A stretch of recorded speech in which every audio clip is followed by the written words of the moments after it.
મિત્રો આજે આ કીડીઓ માટેનું ભોજન તૈયાર કરેલું છે બહુચર મંડળની દરેક બહેનો. અને અહીંયા છે શ્રીફળને હોલ પાડી અને એમાં આ કીડીનું ભોજન ભરી અને જાડે જાડે આપણે બધી બહેનો મૂકીશું જેથી કીડીઓને ભોજન મળે. પછી આ પક્ષીઓ માટે સેવનું આયોજન કર્યું છે કે પક્ષીઓને સેવ આપીશું આપણે.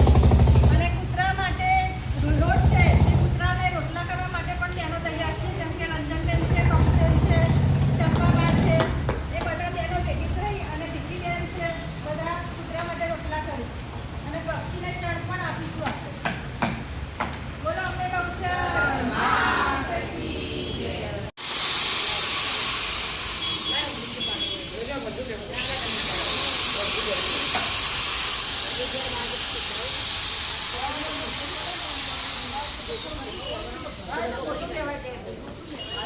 બીજું તગારું લેવું.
મોટું ના હોય